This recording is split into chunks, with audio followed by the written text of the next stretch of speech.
이 푸틴 대통령한테 이제 기자들이 여러 가지 질문을 하고 답을 하는 주로 이제 에너지 쪽에 관련된 여러 가지 이야기들이 왔다 갔다 했었는데, 그 중에 한 기자가 셰일 가스에 대해서 질문을 했어요.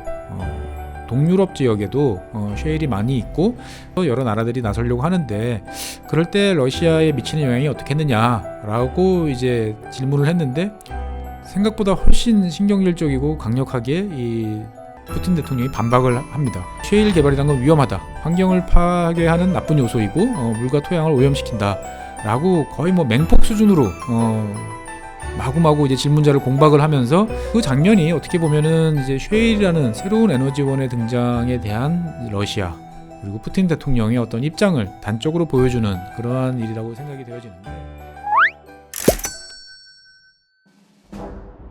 네, 안녕하세요, 최준영입니다.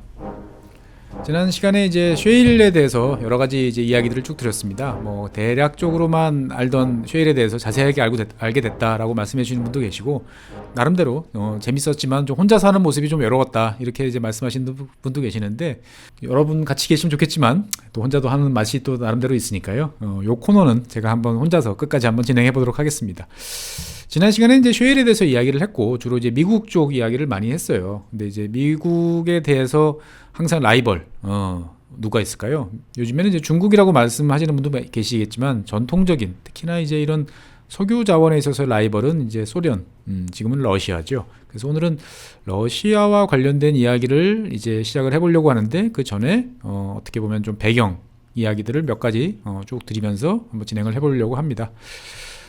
러시아의 수도는 이제 모스크바죠. 러시아의 수도는 모스크바인데, 러시아에서 이제 2대 도시, 그다음에 뭐 정신적 고향, 뭐 유럽을 향한 창, 뭐 이렇게 여러 가지 명칭으로 불리는 곳은 이제 상트페테르부르크죠. 한때 이제 레닌그라드로 불렸던, 그래서 제가 지구본 연구소에서 했던 그 핀란드 편을 보시면 이제 레닌그라드 이야기도 종종 나오긴 하는데, 러시아의 두 번째 도시라고 유명하기도 하지만, 한편으로는 이제 지금 대통령인 이제 푸틴 대통령의 이제 고향으로 또 유명한 곳이기도 합니다. 아름다운 도시고요. 그래서 많은 분들이 이제 러시아 관광 때 이제 빼놓지 않고 찾아가시는 분인데, 푸틴 대통령의 고향인 만큼 이제 상트페테르부르크에 대해서 그 여러 가지로 푸틴 대통령은 신경을 많이 쓰고 있습니다. 그래가지고 이제 2013년 뭐 매년 하는 행사지만, 여기서 이제 경제 포럼, 세계 경제 포럼을 개최를 했는데, 당시에 이제 그 독일 총리하고 함께 이제 앉아서 기자들 질문을 받는 자리가 있었어요. 이 푸틴 대통령한테 이제 기자들이 여러 가지 질문을 하고 답을 하는 주로 이제 에너지 쪽에 관련된 여러 가지 이야기들이 왔다 갔다 했었는데, 그 중에 한 기자가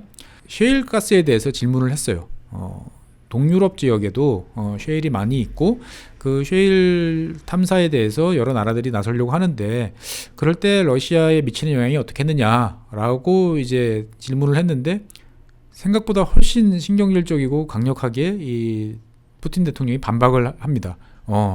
상당히 그 셰일 개발이란 건 위험하다, 환경을 파괴하는 나쁜 요소이고 물과 토양을 오염시킨다 라고 거의 뭐 맹폭 수준으로 마구마구 이제 질문자를 공박을 하면서, 질문자가 정말 말도 못하고 이제 조용히 앉아야 되는 이제 그런 사태가 이제 벌어지는 상황이 됐던 거죠. 그래서 뭐 그 장면이 어떻게 보면은 이제 셰일이라는 새로운 에너지원의 등장에 대한 러시아 그리고 푸틴 대통령의 어떤 입장을 단적으로 보여주는 그러한 일이라고 생각이 되어지는데, 어떻게 보면 이제 러시아에 대한, 러시아를 둘러싼 그리고 전반적인 어떤 석유와 관련된 이야기들을 오늘 먼저 좀 배경으로 한번 진행을 해보고자 합니다.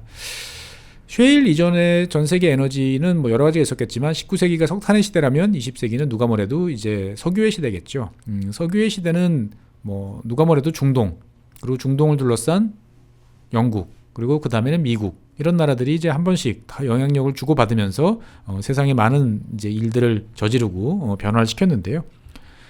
실제로 이제 20세기를 석유의 시대라고 말하는 뭐 어떤 특정한 시점을 한번 이야기해보자라고 하면은 1913년 정도가 될 것 같아요. 처칠, 여러분들이 잘 아는 그 윈스턴 처칠, 이 양반이 이제 당시에 이제 해군 장관이었을 텐데, 당시에 이제 그 의회에 출석을 해가지고 이렇게 이야기를 합니다. 석유를 얻지 못하면 우리는 식량도, 섬유도, 그리고 영국의 경제력을 유지하는 데 필요한 어떤 것도 얻을 수 없다, 이런 이야기를 합니다. 왜 이런 이야기를 했냐면, 당시 영국의 힘을 상징하는 로얄 네이비, 대영 제국의 이제 해군들은 대부분 이제 석탄을 쓰고 있었는데, 이거를 이제 석유로 바꾸겠다라는 엄청난 결정을 내려야 되는 이제 시점이 있던 거죠. 석유로 바꾸면 해상에서 연료를 주고받을 수도 있고, 그 다음에 더 빠른 속도로 이제 이동할 수도 있기 때문에 당연히 이제 바꾸는 게 맞다라고 라고 생각할지 모르겠지만 영국 입장에서 봤을 때는 땅만 파면 나오는 석탄이 있는데 이거를 도대체 어디서 나오는지도 잘 모르는 석유에 의존한다는 게 말이 되느냐라고 그래서 상당히 이제 논란이 몇 년 동안 이어지고 있던 이런 상황이었던 거죠. 근데 이제 처칠이 이제 결단을 내려서 영국의 함대를 석탄이 아닌 석유를 중심으로 한 함대로 바꾸겠다라고 이제 이야기를 하게 되는 거죠. 석유가 나지 않는 영국에서 당시에는 이제 북해 유전이 없었으니까 어떻게 이제 이런 결정을 이제 했을까요? 사실 이걸 거슬러 올라가면은 이제 몇 년 전으로 더 거슬러 올라가야 됩니다. 2000년대 이제 초반에, 20세기 초반에 한 장의 전문이 이제 영국의 런던으로 이제 들어옵니다. 페르시아 지역에서, 지금의 중동이죠. 중동 지역에서 대규모의 석유가 발견됐다라는 한 장의 전보였습니다. 이 전보를 이제 받아들게 된 이제 영국 정부 입장에서 봤을 때 보면 당시에 자기네 나라에 영향이 있는 이제 이란으로 대표되는 페르시아, 뭐 이런 중동 지역에서 석유를 안정적으로 공급받을 수 있다라는 이제 확신이 이제 들기 시작을 했던 거죠. 당시 영국 같은 경우는 이제 그 19세기 중반 한 1859년인가요? 이 정도부터 미얀마 지역에서 석유를 이미 생산을 이제 하고 있었고 그 석유 이제 영국 국가가 직접 나서기보다는 이제 상인들이 민간 자본들이 투자돼 가지고 여러 가지 활동들을 이제 뭐 미국에 있는 스탠다드 오일이나 이런 나라 이런 회사들하고 경쟁을 하면서 석유 사업들이 이제 본격화되고 있던 그런 시기였죠. 당시에 이제 버마에 지금 이제 미얀마죠. 버마에 설립되어 있던 회사가 나라 이름을 따서 버마 오일 컴퍼니라고 이제 이름이 붙였던 회사가 있었는데 이것이 지금의 이제 브리티시 페트롤리움 즉 BP라고 하는 석유 메이저 중에 한 회사로 이제 성장을 하게 되는 거죠. 근데 그 과정에서 영국이 이제 해군이 안정적으로 연료를 공급받도록 하기 위해서 1913년 영국 정부, 정확히 말하면 이제 영국 해군이죠. 영국 해군이 나서서 이 회사의 지분 50%를 이제 인수를 하면서 이제 국영화를 하게 되는 거죠. 이런 과정을 거치면서 이제 전 세계 제국주의를 이끌어가는 이제 열강이 이제 석유라는 어떤 자원에 스스로를 몸을 던지고 이것이 이제 많은 파급을 이제 갖고 오게 됩니다. 그래서 이제 이 이후에 이제 1차 세계대전을 치르고 그다음에 2차 세계대전을 치릅니다. 사실 양차 세계대전은 뭐 어마어마한 인류에 있어서는 비극이기도 하지만 한편으로 보면은 에너지라는 측면에서 봤을 때는 석유의 위력을 여실히 이제 보여준 그러한 전쟁이기도 합니다. 독일 같은 경우는 이제 항상 에너지 석유 자원이 모자라서 일본도 마찬가지죠. 쩔쩔매고 그다음에 뭐 태평양 전쟁 같은 경우는 미국의 석유 금수 조치에 대한 반발로 시작이 됐다라고 이야기가 있을 정도로 또 어떻게 보면 이제 에너지를 둘러싼 전쟁이었던 거죠. 연합군이 이제 승리를 할 수 있었던 여러 가지 요인 중에 하나는 미국이 공급해주는 무지막지한 어마무시한 양의 이제 석유였던 거죠. 미국 본토를 비롯해가지고 베네수엘라 등등 그리고 영국까지 이제 이런 중동 지역에서 나는 석유를 이제 공급을 하면서 연합군의 승리를 이끌었는데 이 석유를 많이 공급하는 미국 입장에서 봤을 때는 이 석유가 얼마나 중요한지를 새삼 더욱더 뼈저리게 느끼게 됐던 거죠. 그래서 미국뿐만 아니고 전 세계에서 석유가 많이 나는 곳을 미리 잘 알아서 우리가 잘 확보를 해놔야 되겠다. 특히나 영국이 미국의 어떤 피와 노력, 땀 그리고 비용을 들여가지고 승리한 전투에서 과거의 영광을 그냥 날로 먹으려는 것들은 막아야 된다라는 생각이 있어서 그런지 중동 지역에 대해서 이제 관심을 보이기 시작을 합니다. 그 대표적인 사건이 1945년 2월 14일에 이제 수에즈 운하에서 당시에 이제 상당히 이제 몸이 불편한 어떤 그 루즈벨트 대통령하고 이제 사우디아라비아를 이제 막 창건한 왕국을 창건한 압둘 아지즈 이븐 사우드 국왕이 이제 면담을 했던 어떤 그러한 순간이었습니다. 전혀 문화도 다르고 평소 같았으면은 미국 대통령이 이런 어떻게 보면 부족장 수준에 불과한 왕을 만났을까? 아마 불가능했을 것 같아요. 하지만 미국 입장에서 봤을 때는 이 막 신생 국가로 탄생한 사우디아라비아라는 나라가 앞으로 석유에 있어서 엄청난 중요한 역할을 할 것이다 라는 확신이 있었습니다. 그 확신은 뭐냐면은 1930년대 이제 미국의 이제 석유 회사죠. 쉐브론이나 이제 텍사코 이런 회사들이 사우디 지역에서 이제 대규모 유전이 있다라는 것들을 이제 밝혀냈기 때문이죠. 미국 입장에서 봤을 때는 전쟁 이후에 어떤 일이 있을지 모르겠지만 일단 사우디를 본인의 우방으로 굳혀놓는 것이 중요하다라고 이제 판단을 했던 거죠. 그래서 뭐 많은 분들이 이제 이 회담에서 뭐 미국이 사우디에 안전 보장을 해주고 뭐 너희들이 우리 무기를 사주면 우리가 계속 뭐 보호를 해줄게 뭐 이런 회담이 있었다라고까지도 말씀하시는데 공식적으로는 거기까지는 안 간 것 같아요. 우리 잘 지내보고 최대한 우리가 사우디의 안전을 보장해 주도록 노력을 하겠습니다 라는 정도의 말이었지만 미국이 뭐 당시에는 세계를 이끌던 나라니까 이런 말 자체는 상당한 이제 영향력을 행사할 수밖에 없었던 거죠. 그래서 사우디아라비아는 뭐 예나 지금이나 중요한 석유, 어떻게 보면 20세기 에너지를 둘러싼 여러 정세에 있어서 항상 중심축 역할을 하는 나라였는데, 이 사우디로 대표되는 뭐 쿠웨이트도 좀 뭐 옆에서 거들긴 하지만, 사우디가 가장 중요한 이유는 뭐냐면, 전 세계 나라들이 생산을 하는 석유의 양은 항상 대부분의 기간 동안 빠듯했어요. 수요와 공급을 맞추기가 급급을 했던 상황인데, 그러다 보니까 수요가 변동이 됐을 때, 어떤 문제가 생겼을 때 공급 쪽에서 이거를 커버할 수는 거의 유일한 나라가 이제 사우디였다는 거죠. 사우디는 생산 여력이 계속 있었기 때문에 수요가 폭증한다든지 다른 나라가 생산을 갑자기 못하는 어떤 문제가 생겼을 때 그 갭을 메꿔줄 수 있는 역량을 갖춘 거의 유일한 나라로서 20세기 내내 역할을 해왔습니다.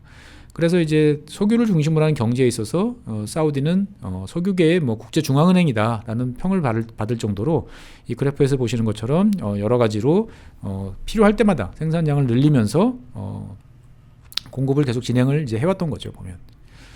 그래서 이러한 중동 국가들 입장에서 봤을 때 보면, 미국이나 영국 같은 나라들은 제국주의 국가들이고 과거에 뭐 식민지 경험도 있고 했기 때문에 썩 내키지는 않았을 수도 있어요. 하지만 이들 국가로서는 더 이제 신경이 쓰였던 거는 북쪽에 있는 이제 소련이었던 거죠. 지금 지도에서 보시면 우리가 이제 보통 생각을 해보면 뜨거운 중동, 그다음에 추운 겨울의 나라 러시아, 소련하고 거리가 되게 멀리 떨어져 있을 것 같아요.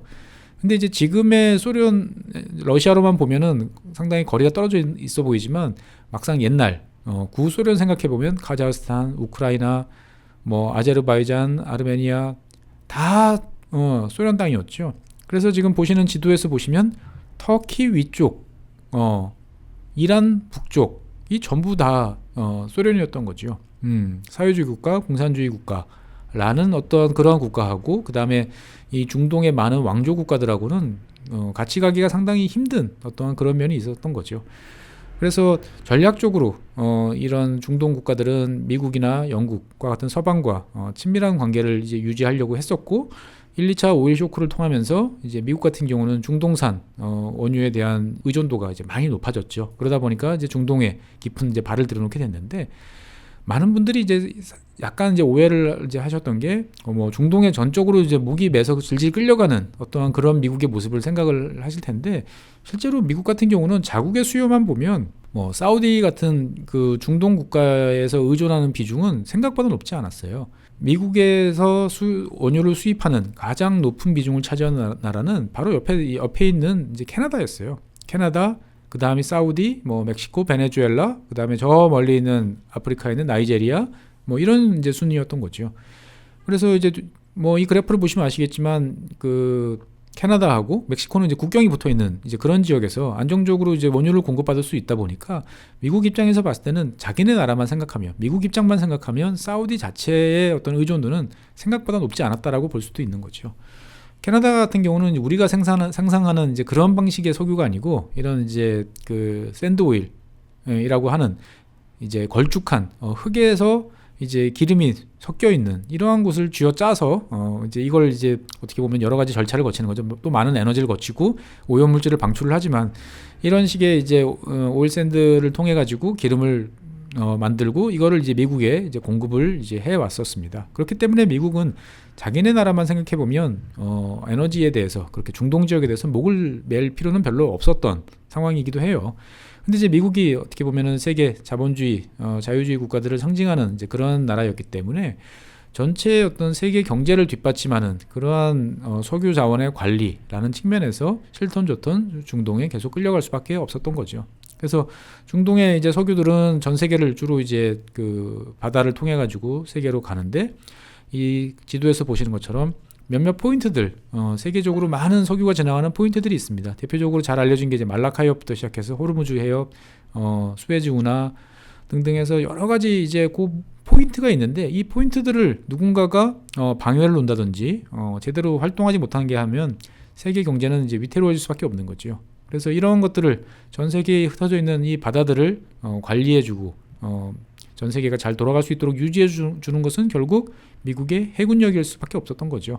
그러다 보니까 미국은 자의반 타의반으로 전 세계 어떤 해군력을 전개해야 되는 상황에 이제 놓이게 됐고, 또 한편으로는 이제 냉전이라는 게 있었기 때문에 그런 군사적 목적, 경제적 목적에 자연스럽게 이제 결합이 되면서 우리가 잘 알던 어떤 미국과 중동의 관계들이 이제 형성이 됐던 거죠. 이 미국과 중동, 특히 이제 뭐 사우디 같은 경우는 최근에는 좀 삐걱거리고 있지만 오랫동안 잘 지내왔지만 이란하고는 많은 악연이 이제 있었죠. 이란 같은 경우는 2차 세계대전 전에는 이제 러시아의 위협에 시달리고 있었고 또 한편으로 영국의 영향력이 이제 되게 강하게 있었죠. 하지만 2차 세계대전 이후에 영국의 영향력이 이제 감소한 이후에 이란은 이제 독자적인 독립 그리고 이제 새로운 국가의 체제로 전환하려고 되게 노력을 했고 그 선봉 주자에는 당시에 이제 이란의 대통령이었던 모사테크 같은 이제 분들이 계셨죠. 이제 이런 분들은 이제 민족주의에 기반해서 외세를 배격하는 어떠한 그러한 성격들을 이제 되게 강하게 드러냈는데 이러한 것들이 이제 너무 신경을 거슬렸는지 미국 CIA가 이제 개입을 했죠. 그래서 1953년에 이제 대규모 소요 사태를 배후 조종을 해가지고 결국 실각을 시키고 이제 살해하는 어떤 이러한 끔찍한 일이 이제 벌어지게 됐습니다. 그래서 이러한 일을 통하면서 이제 이란 같은 경우는 한동안 팔레비 국왕을 통해 가지고 서방과 아주 친밀한 이제 관계를 이제 유지를 하게 됐죠. 지금 이 방송을 들으시는 분들께는 이제 팔레비 국왕 샤라고 불리는 이런 분들이 잘 이제 기억이 잘 안 나겠지만 이분은 석유를 토대로 해가지고 이란을 선진국가 그 다음에 서방과 같은 근대적인 국가로 만들기 위해서 노력을 많이 했었습니다. 그래서 지금 보시는 화면의 왼쪽 위에 멋있는 이제 군복을 입고 계시는 이제 분인데 당시에 이란은 이제 서방의 문물을 이제 아주 적극적으로 이제 받아들였던 거죠. 서방의 문물을 적극적으로 받아들이면서 오른쪽에 있는 사진처럼 당시 테헤란에 있는 대학교 학생들을 보시면 뭐 유럽의 어떤 당시에 1970년대 대학과 못지않은 이러한 개방적인 모습을 보이던 잘 나가던 국가였죠. 근데 이제 이러한 그 팔레비 국왕의 개혁 정책, 그 다음에 변화 이런 것들은 어떻게 보면 위에서부터 강압적으로 실시되는 그 당시에 이란의 많은 부분을 차지하고 있던 서민들이나 특히 농민, 그 다음에 이슬람 근본 세력들하고는 대립할 수밖에 없는 이제 그런 관계였고 결국 한 10여 년 많은 대립과 분열 끝에 이제 호메네이가 이제 이슬람 혁명을 성공시키는 거죠. 그러면서 이슬람에 기반한 새로운 신정국가, 하지만 신정국가긴 하지만 나름대로 또 민주주의나 여러 가지 제도들이 선거로 지도자를 뽑는 거의 유일한 이제 중동 국가 아니겠습니까, 이란이? 그런 식으로 이제 변화를 하게 됐던 거죠. 그래서 뭐 오른쪽에 이제 차도르 같은 거를 이제 의무적으로 차용해야 되는 어떠한 그러한 국가로 이제 변화하게 됐던 게 이제 이란인데 사실 이란도 제가 언제 기회가 되면 말씀드리겠지만 매우 큰 나라고 매우 다양합니다.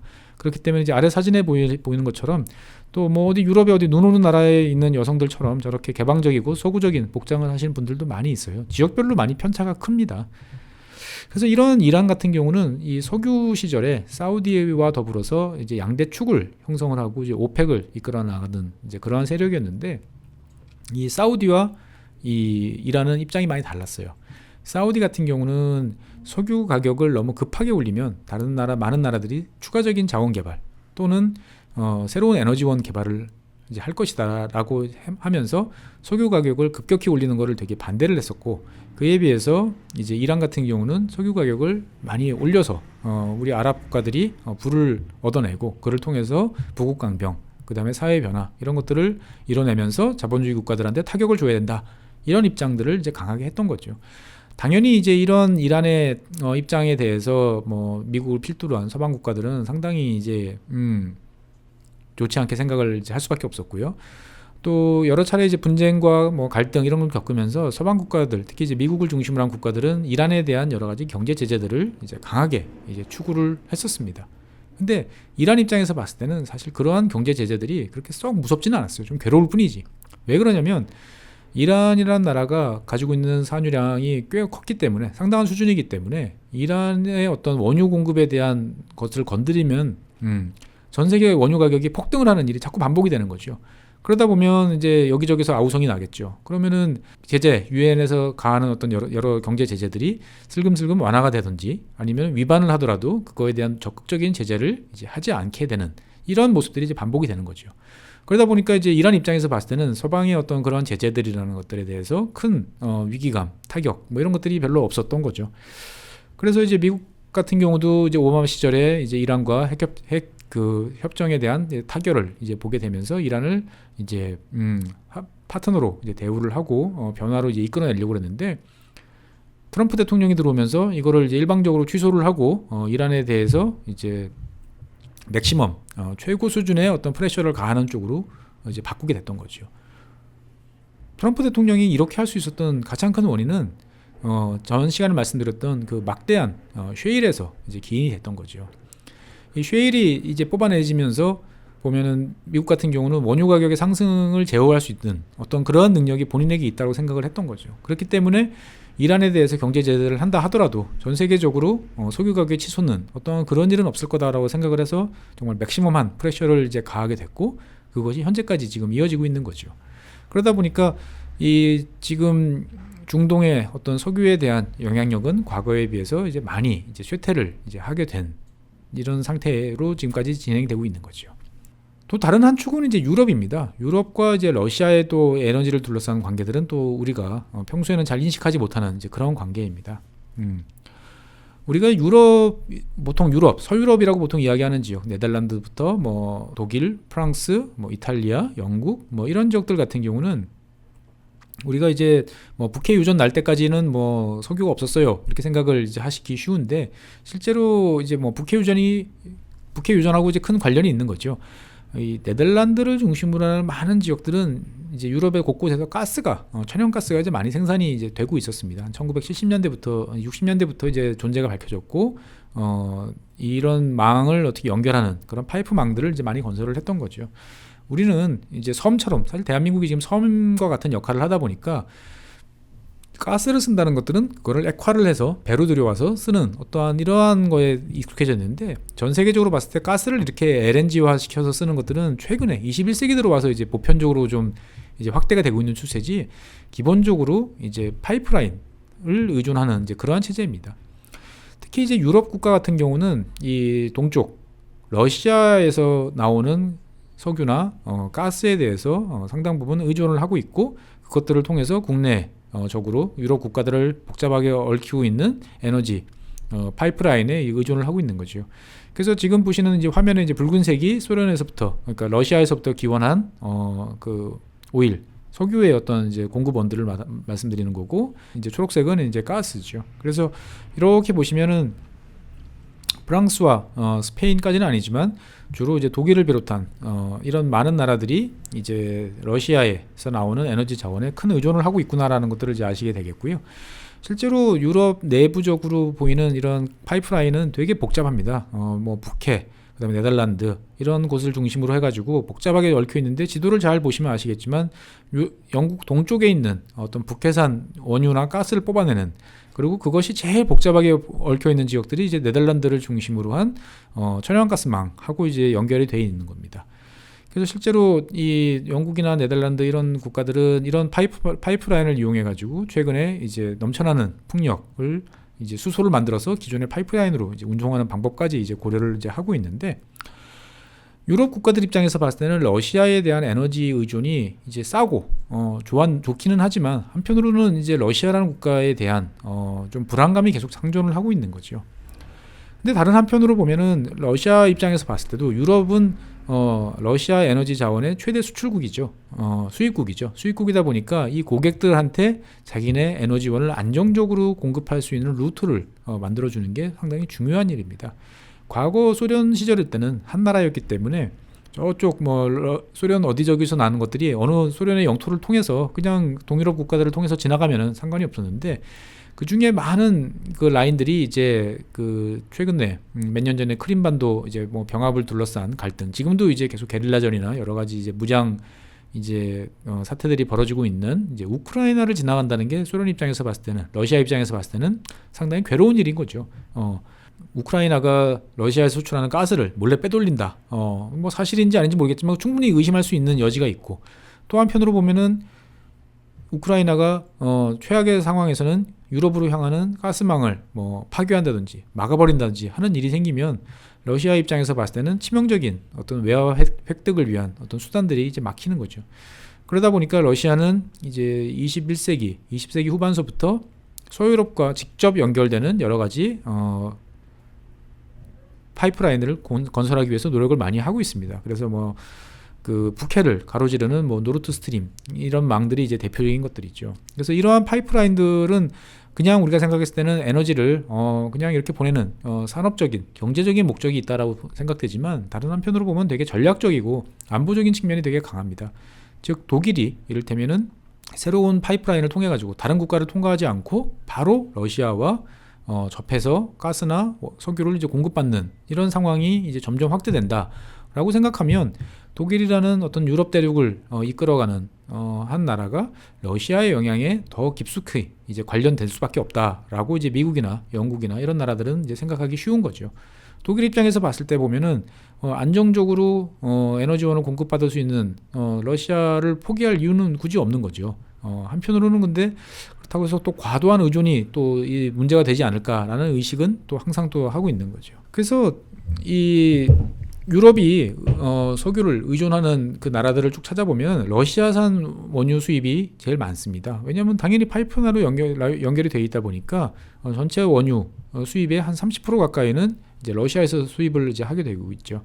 그래서 그 이후에는 이제 대부분 한 자리 숫자로 이어집니다. 그래서 뭐 이라크라든지 사우디아라비아, 그다음에 자기네 영내에 있는 뭐 노르웨이, 그다음에 중앙아시아인 뭐 카자흐스탄 뭐 이런 데서 이제 쭉 가져오는 거죠. 즉 이 그래프에서 보시면 아시겠지만 러시아 입장에서 봤을 때는 유럽이라는 것들은 에너지 시장에 이제 큰 몫을 차지하고 있기 때문에 긴밀하게 어떻게든 자기네 영향권에 이제 묶어놔야 되는 이제 이런 상황이고, 또 반대로 유럽 입장에서 봤을 때는 당장은 편하고 저렴하고 안정적으로 에너지원을 공급해주는 나라가 러시아긴 하지만 좀 과도한 의존을 하는 거 아닌가라는 불안감은 계속 있을 수밖에 없다라고 이제 보시면 되겠습니다. 그래서 조금 오래된 자료긴 하지만 가스에 대한 의존도를 보면 동유럽 국가들은 뭐 옛날 같은 소련에서 갈라져 놨던 구소련 국가들, 그다음에 옛날 동유럽 국가들은 뭐 절반 이상에 대한 상당히 높은 비중으로 러시아에 대해서 절대적으로 이제 의존을 하는 모습을 이제 보일 수 있습니다. 그래서 EU 회원국 평균적으로 보면 한 24%, 동유럽 국가들은 뭐 100% 내지 한 60% 수준에 이제 이르고 있다 보니까 좀 과도하게 우리가 많이 의존한다라는 그런 불안감들은 계속 자리를 잡고 있고, 이러한 것들이 EU 차원 또는 뭐 여러 싱크탱크, 그 다음에 이제 영국이나 뭐 프랑스 이런 국가들을 중심으로 해가지고 이러면 좀 곤란하지라는 이야기들이 자주 나오고 있습니다. 그래서 여러 통계 자료를 보면 소유럽 국가들 같은 경우에서도 러시아 가스에 대한 평균적 의존도는 30%, 근데 독일 같은 경우는 한 40%, 이태리 20%, 18% 정도 되는데 이것들을 가리켜 가지고 이제 highly dependent라고 이야기를 하죠. 높은 의존도를 보이고 있다, 이렇게 이제 평가를 하고 있습니다. 그래서 이걸 어떻게 낮출 것이냐라는 문제가 유럽의 에너지 안보라는 측면에 있어서는 상당히 중요한 이제 요소로 이제 작용을 하고 있는 거죠.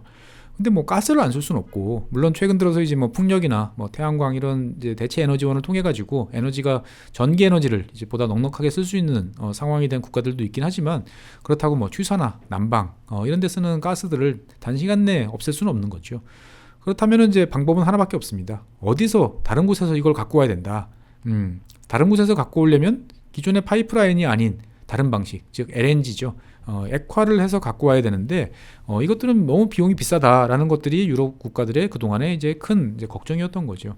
근데 이제 지난 시간에 말씀드린 것처럼 이제 미국에서 쉐일이라는 걸 통해 가지고 막대한 양의 가스들이 이제 터져 나오기 시작을 하고 전 세계적으로 가스에 대한 공급량이 늘어나기 시작을 했습니다. 그래서 지금 지도를 보시면 그래프를 보시면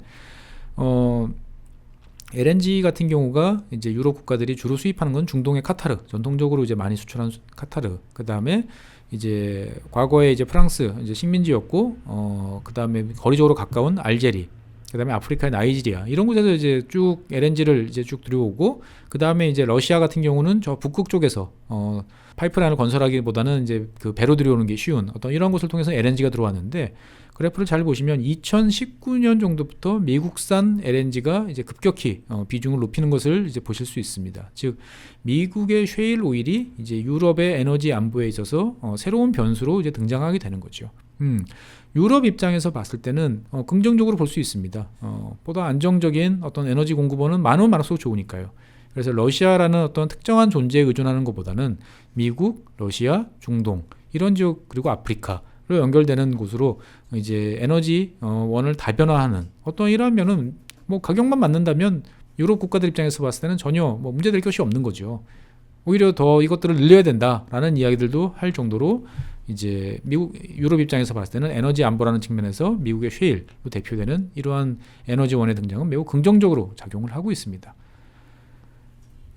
그리고 실제로 유럽 국가들에는 미국만큼은 아니지만 상당한 많은 양의 이제 셰일 가스가 잠재되어 있는 이제 셰일층들이 많이 있어요. 지금 지도상에서 이제 황토색으로 이제 얼룩덜룩 그 표시되어 있는 것들이 유럽 국가들의 지금 확인되어 있는 셰일 가스 셰일층입니다. 근데 이제 국가별로 보면은 P라고 써 있는 것도 있고 빨간색으로 이제 금지 표시가 되어 있는 것도 있죠. 그래서 국가별로 지금 상당히 유럽 국가들은 다른 대응을 하고 있어요. 이게 이제 셰일이라는 것들이 지하에 들어가 있는 지층을 많은 물과 화학약품을 써가지고 파괴를 해서 가스나 석유를 뽑아내야 되기 때문에 이것이 이제 지진의 원인이 되지 않을까, 또 지하수 수질의 또 오염의 원인이 되지 않을까 하는 이제 우려들이 제기되고 있는 거죠. 그러다 보니까 국가별로 이제 이것들을 금지시키는, 뭐 프랑스 같은 경우는 이제 완전히, 프랑스나 네덜란드 같은 경우는 지금 이제 금지 또는 이제 생산 중단을 이제 선언한 상태고요. 또 그에 비해서 이제 뭐 상관없어, 그냥 계속 해봅시다라고 하는 나라도 있고, 대부분의 나라들은 선택적으로 잘 위치를 봐서 좀 까다롭게 지금 대응을 하고 있는 거죠.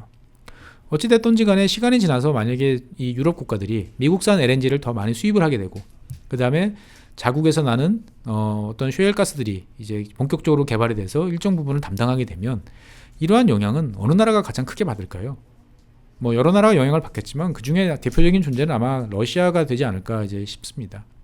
실제로 우리가 처음에 이야기를 할 때, 셰일에 대해서 이야기를 할 때 이것이 이제 미국의 에너지 혁명을 갖고 왔다 이렇게 이야기를 하는데, 이 에너지 혁명은 단순히 미국의 경제적인 측면뿐만 아니고 세계적으로 봤을 때도 지정학적으로 지도를 바꿔놓고 있다라는 평가를 이제 받을 정도인 거죠. 그래서 미국 같은 경우는 원래 이제 2000년대 초반만 해도 이러한 셰일에 대한 뚜렷한 전망이 보이지 않을 때는 해외에서 많은 가스까지 이제 수입을 할 생각을 했던 거죠. 그러다 보니까 이제 이런 것들을 수입할 LNG 수입 터미널을 건설하는 계획들을 세우고 있었어요. 그래서 이제 남해안 쪽에 있는 루이지애나나 텍사스 이런 쪽에 사빈 패스를 대표되는 이런 LNG 수입 터미널을 건설하고 있다가 건설 과정에 셰일이 막 터져 나오는 거예요. 셰일 가스들이. 그래서 셰일 가스 가격들이 막 폭락을 하고 수요에 비해서 공급이 늘어나니까 이러한 터미널들을 이제 수출 터미널로 바꾸는, 이 수입 터미널보다는 수출 터미널이 훨씬 더 돈을 많이 들거든요. 액화시키는데 에너지가 많이 들고 장비도 더 많이 있어야 되기 때문에 이러한 투자들을 이제 하는, 어떻게 보면 참 전대미문의 수입이 수출로 바뀌는 이제 그러한 상황을 겪으면서 미국은 현재 세계적인 LNG 이제 수출 국가로 이제 변화하고 있는 거죠. 그래서 이러한 미국의 에너지 수출이 확대되면서 미국 그 걸프라고 보통 불리는 이제 루이지애나나 특히 이제 텍사스, 뭐 휴스턴 이런 지역들이 최근 들어서 이제 급성장을 이제 하고 있는 거죠. 그래서 미국의 어떤 이러한 가스의 수출의 확대는 뭐 아까 이제 유럽의 이야기도 말씀드렸지만 더 가깝게는 이제 우리가 살고 있는 아시아 지역에 큰 영향을 지금 미치고 있습니다. 그래프를 보시면 아시겠지만 우리나라가 미국산 LNG를 어마어마하게 하는 그런 나라 중에 하나입니다. 2017년, 18년, 19년 들어서는 조금 줄었지만 우리나라, 그리고 일본, 그리고 중국도 계속 일부 수입을 이제 하고 있는 거죠. 그리고 이제 2019년부터는 아까 그래프에서 보신 것처럼 유럽 지역으로 수출량이 이제 대폭적으로 이제 늘어나게 됐습니다. 즉 과거 같으면 중동의 지역에 전적으로 의존을 했던 그러한 국가들이 이제는 미국에 대한 의존도를 높이고 있고, 미국 입장에서 봤을 때는 굳이 중동에 대해서 관리를 옛날처럼 열심히 하지 않아도 자기 핵심 동맹국들에 대한 에너지 안보를 충분히 지원해 줄 수 있는 그런 역할을 이제 할 수가 있게 됐던 거죠. 그래서 즉 미국의 역할이 커졌다는 것은 그만큼 다른 나라, 즉 러시아의 에너지 측면에 있어서의 영향력이 이제 감소하고 있다는 것들이 이제 설명이 되는 거죠. 유럽 지역 같은 경우는 원래 러시아가 많은 지배력을 갖고 있었는데 그것이 감소하고 있는 거고, 아시아 국가들 같은 경우는 러시아가 이제 잠재적인 고객으로 이제 생각하고 있었는데 그 중에 이제 한국이나 일본 같은 경우가 미국으로의 의존도가 이제 높아지고 있는 이러한 상황은 러시아 입장에서 봤을 때는 잠재적인 어떠한 그러한 고객을 이제 잃어가는 이제 그런 모습이라고 보시면 되겠습니다. 그래서 실제로 보면 전 세계에서 지금 미국산 LNG를 가장 많이 수입하는 나라가 대한민국입니다. 우리나라는 이제 안보적인 어떤 그런 목적도 있고요. 그 다음에 또 한편으로는 미국에 대한 이제 그 무역 흑자를 좀 줄이기 위한 전략적인 방안으로서도 수입산 미국에서 수입하는 LNG를 많이 들여오고 있는 그런 상황입니다.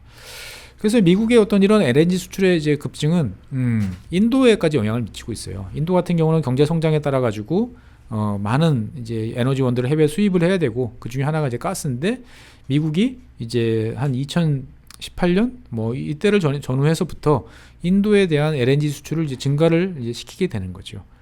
그러니까 인도 입장에서 봤을 때 보면은 미국과 동맹을 탄탄히 하는 것이 여러 가지 측면에서 우호적으로 작용할 수 있다라고 이제 생각을 하게 되고 그러한 미국의 자신감이 이제 오바마라든지 트럼프 대통령 계속 이어지면서 두 대통령은 상반된 성격이었지만 어쨌거나 인도에 대한 어떠한 구애를 이제 강하게 했고 그럼 인도가 우리한테 뭘 해줄 수 있나라고 미국한테 물어봤을 때 우리는 너희의 에너지에 대한 안보 공급을 우리가 상당 부분 책임져 줄 수 있다라고 이야기할 수 있었던 거죠. 즉 미국은 에너지, 쉐일이라는 걸 통해서 터져나온 그 에너지원을 가지고 전 세계에 대한 지정학적인 에너지 지정학적인 지도를 이제 새로 그리는 그러한 작업을 계속 이제 해오고 있습니다. 최근 들어서 이제 석유 가격이 뭐 브렌트유 기준으로 봤을 때는 코로나 이전을 이제 넘어가는 이제 그런 모습들이 되고 있는데 이 지금 보시고 있는 것들은 실제로 보면 어느 정도 그 가격이 됐을 때 경쟁력이 있는지를 이제 보여주는 그러한 이제 그래프입니다. 쭉 보시면 왼쪽으로 갈수록 가격이 낮아도 석유 자원의 생산력에 있어서 경쟁력이 있는 국가들이라고 볼 수 있는데 제일 낮은 나라가 이제 사우디아라비아, 그다음에 이라크, 이란, 뭐 쿠웨이트 이런 이제 국가들이고 러시아 같은 경우는 상당히 좀 높아야 되는 것들이죠. 그에 비해서 이제 미국은 그러면 미국의 쉐일 오일 같은 경우는 어디에 작용하고 있냐라고 보면 중간 중간에 이제 글자로 이제 표시된 그 부분들이 보이실 거예요. 이글포드라든지 뭐 아니면은 여러 이제 쉐일층 이제 그 화면들이 이제 글자로 표시되어 있는데 이글포드 기준으로 보면은 한 $60 정도만 돼도 충분히 경쟁력이 있는 이것은 즉 러시아의 기준으로 봤을 때는 원유 가격이 한 $80 정도가 돼야 경쟁력이 있다라고 봤을 때 보면 원유 가격이 이론적으로 계속 한 $60 아래 한 50에서 $60 선으로 가면 미국은 러시아를 효과적으로 견제하면서 세계적으로 에너지 판매를 통해서 많은 부를 창출할 수 있는 일거양득의 효과를 이제 거둘 수 있는 거죠. 그래서 실제로 지금 전 세계의 어떤 에너지 시장은 미국, 그 다음에 사우디, 그리고 러시아 세 나라의 어떤 각축전을 벌이는 어떤 이러한 곳으로 이제 변해가고 있습니다. 그래서 여러 차례 말씀드렸지만 전 세계에서 가장 석유를 많이 수출하는 국가는 현재 이제 생산하는 국가는 이제 미국이고요. 러시아 같은 경우는 이것들을 어떻게든 미국의 영향력을 축소시키고 자국의 에너지 영향력을 확대하고자 하는 그러한 노력을 이제 계속 하고 있습니다. 그래서 이제 과거와 같으면은 철천지 왼수로 서로 으르렁댔을 이제 오펙 특히 이제 사우디하고 러시아가 손을 잡고 어떤 미국과 대립하는 구조가 2020년대 초반에 이제 벌어지기도 했었죠. 이러한 뭐 시장이 앞으로 어떻게 될지는 모르겠으나 러시아 입장에서 봤을 때 보면은 이제 상당히 이제 골치가 아픈 이제 그러한 상황인 거죠. 미국이란 나라는 경제력도 산업 경쟁력, 기술력, 안보 모든 면에서 탑이었는데 에너지까지 강해지면서 러시아가 가지고 있는 어떻게 보면 러시아가 가지고 있는 가장 강력한 장점을 지금 상당 부분 무력화시키고 있는 이제 그러한 상황에 놓이고 있는 거죠. 그래서 러시아 입장에서 봤을 때는 상당히 이제 고민이 많습니다. 여러 가지로 이런 에너지 자원들에 대해서 어떤 예상치 못한 쉐일로 인한 공급 확대 그에 비해서 수요는 늘지 않는 그리고 LNG라는 어떠한 그 가스의 새로운 운송 수단을 통한 미국의 영향력 확대에 대해서 러시아는 상당히 이제 고민을 하고 있는 거죠. 그래서 여러분들께서는 이제 이런 이야기를 쭉 들으시면은 러시아에서 도대체 어떻게 가스가 나고 어떻게 석유가 나는지 사실은 잘 모르시는 분들이 이제 많으실 거예요. 근데 19세기 때부터 러시아는 전통적인 석유의 어떤 강국이었고 그 석유라는 걸 통해 가지고 현재 그 러시아를 만드는데 큰 기여를 했던 거죠. 그래서 오늘은 그 쉐일의 어떤 영향력 확대를 통한 미국의 그 에너지 안보, 에너지 지형의 어떤 변화, 그에 따른 러시아의 영향력 퇴조에 대해서 쭉 말씀을 드렸고요. 그러면 다음 시간에는 그러면 그동안에 도대체 러시아는 어떻게 원유나 가스를 생산을 해왔고 그것들이 지금 어떠한 상황에 놓여 있는지, 그 다음에 러시아는 이러한 상황에 대해서 어떻게 대처하기 위해서 노력을 하고 있는지 등에 대해서 알아보도록 하겠습니다. 네, 오늘은 여기까지 하겠습니다. 네, 감사합니다.